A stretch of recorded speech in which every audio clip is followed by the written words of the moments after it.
सबसे पहले तो धन्यवाद सर, प्रिंसिपल सर, विद्यालय परिवार, सभी शिक्षकगण, बच्चे कि आज यहाँ आने का मौका मिला। और जैसे ही मैं गेट से अंदर आ रहा था तो मुझे लगा कि अभी कल की ही तो बात है जब मैं यहाँ पे आप लोगों की जगह बैठा होता था और इन्हीं कक्षाओं में जाता था। लेकिन यहाँ आकर पता चला जब इन रंग बिरंगे ड्रेसेस में बच्चे हैं कि नहीं, कुछ तो बदल गया है थोड़ा। हमारे समय पे ड्रेस कोड अलग होता था, तो हालांकि अब ज़्यादा अच्छा लग रहा है।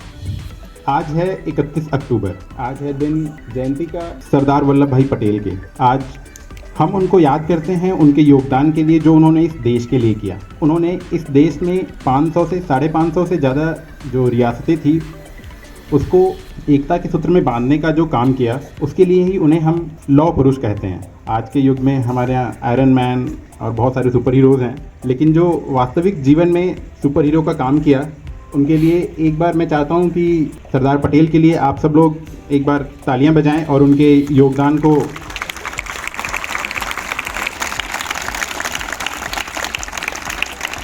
जितने भी ये महान पुरुष हैं, चाहे सरदार पटेल हों, महात्मा गांधी हों, डॉक्टर कलाम हों, लाल बहादुर शास्त्री हों, आप इनके बारे में कुछ जानने की कोशिशें करें, कुछ पढ़ें। इससे आपको क्या पता चलेगा कि इनके महान बनने के क्रम में इन्होंने बहुत सारे कष्ट झेले हैं। इनका जीवन कभी भी एक आसान जीवन नहीं रहा है। वो जेल भी गए, उन्होंने पुलिस की लाठियां भी खाई हैं, असफलताएं भी झेली हैं, और तब जाके घोर परिश्रम के बाद उन्हें कहीं कुछ थोड़ी सफलता मिली है। और थोड़ी मैं इसलिए कह रहा हूँ क्योंकि ये उनके ही वचन होते हैं कि हमने कुछ भी अलग नहीं किया है, हमने अपना कर्म किया है जिससे कि दुनिया हमें पहचानती है और रिकॉग्नाइज करती है कि हाँ, हम सफल हुए हैं। मुझे यहाँ कहा गया कि मैं अपनी जर्नी के बारे में बताऊँ आज जहाँ भी पहुँचा हूँ मैं, लेकिन मुझे लगता नहीं कि मेरी जर्नी में कुछ ऐसा एक्स्ट्रा ऑर्डिनरी है कि उसके बारे में ज़्यादा बात की जाए। असफलताएं भी बहुत हैं, जितनी सफलताएं हैं उससे ज़्यादा असफलताएं हैं। एक और मैं थोड़ा काउंटर इंट्यूटिव बात करना चाहूँगा। हो सकता है इस बात से मेरे इस बात से यहाँ पे मौजूद शिक्षकगण थोड़ा नाराज़ हो जाएं या सहमति न रखें, क्योंकि आज के माहौल में जिस तरीके का अंक को लेके, अपने क्लास में नंबर्स को लेके, और एक जो बोलते हैं कि कट थ्रोट कंपटीशन है कि मुझे उससे आगे आना है, मुझे उससे आगे आना है, एक डिप्रेशन की जो समस्या आ गई है, एक अवसाद की स्थिति आ गई है कि हम यहाँ तक समाचार में सुनते रहते हैं कि अगर 95% से कम मार्क्स हैं तो वो भी पर्याप्त नहीं है। लेकिन मैं एक चीज़ कहना चाहूँगा कि मार्क्स आपके जो भी हैं सिर्फ एक पहलू हैं। उससे ज़्यादा अगर आप शिक्षा और अपनी सीख, लर्निंग कैपेबिलिटी पे ज़्यादा फोकस करें कि आपको क्या नई चीज़ सीखने को मिल रही है, क्योंकि आप जितने भी महान व्यक्ति के बारे में जानेंगे, उन्होंने शिक्षा पर तो फोकस किया है। हमेशा उन्होंने कहा है कि शिक्षा सबसे ज़रूरी, अत्यंत आवश्यक चीज़ है, लेकिन आपको किसी के भी मार्क्स नहीं पता होंगे कि उनके मार्क्स कितने थे।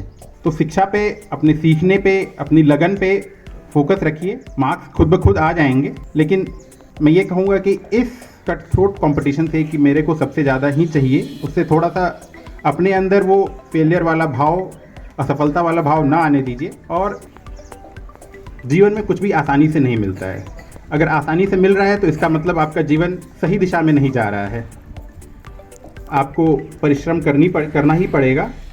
और ऐसा नहीं है कि कोई भी महान व्यक्ति हुआ है तो बिना परिश्रम के हुआ है। अब मैं एक आपको वाकया सुनाता हूँ सरदार पटेल जी के बारे में। जब भारत आज़ाद हो गया तो सरदार पटेल भारत के गृह मंत्री थे उस वक्त। तो उनके पास उनके घर से एक पत्र आया, लगभग उस वक्त दोपहर का समय था।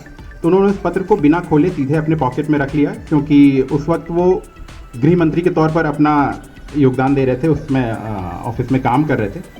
फिर शाम को जब उन्होंने वो पत्र खोला, जब ऑफिस का टाइम ख़त्म हो गया, तब उन्होंने पत्र खोला तो उस पत्र पे ये संदेश था कि उनकी पत्नी का देहांत हो गया है। तो हमें ये सीख मिलती है कि एक व्यक्ति अपने काम में इतना लीन हो जाता है कि वो अपनों तक को भूल जाता है। वो अपने कर्म के प्रति इतने सत्यनिष्ठ थे कि अपने परिवार तक को वो भूल गए थे। ऐसा ही एक वाकया, ऐसे ही बहुत सारे वाकये हैं, लेकिन एक और मैं सुनाना चाहता हूँ।